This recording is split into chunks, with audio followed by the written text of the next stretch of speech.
राजकारणामध्ये कोण कोणाच्या भेटी घेत असतं ते आज नाही, पहिल्यापासूनच आहे. त्याच्या बाबतीमध्ये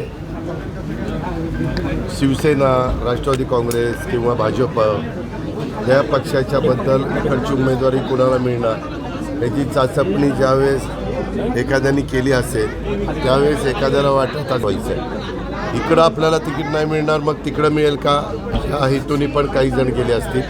माझं आणि त्यांचं काही संभाषण झालेलं नाही आहे, परंतु मी संजोग वागिरेचा आणि उद्धव ठाकरे साहेबांचा फोटो दोघांचा एकत्रपणे बघितलेला आहे.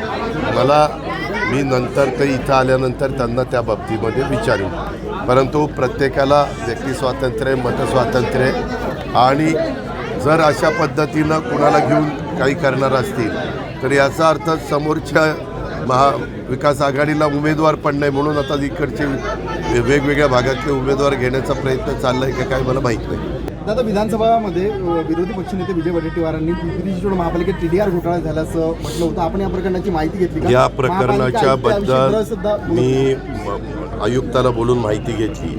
मी त्याच्याबद्दलचे पेपर्स मागवले. मी नंतर नगरविकास सचिवाशी बोललो.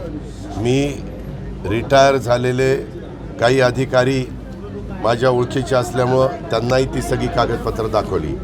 मी नितीन करिरांशी बोललो, कारण त्यांनी पण नगरविकास पाहिलेलं होतं. अशा काही 5 ते 6 अधिकाऱ्यांशी बोललो आहे. काही जणांनी असा सुतवाच केलेला आहे की जरी आयुक्त सांगत असले की माझी बाजू बरोबर आहे तरी देखील तिथं शंका घ्यायला जागा आहे असं काहींनी सांगितलं. परंतु मी नागपूरच्या अधिवेशनामध्ये अडकलेलो होतो. आता नागपूरचं अधिवेशन संपलं आहे. मी आता मुंबईला गेल्यानंतर त्याच्या संदर्भातल्या पुढच्या गोष्टी करीन.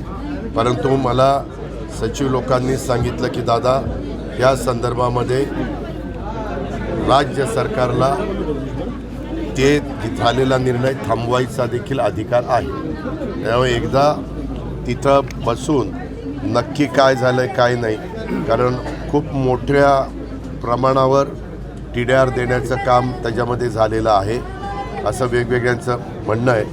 तर त्याची शहानिशा, त्याच्यात जर गडबड असेल तर ते थांबवलं जाईल.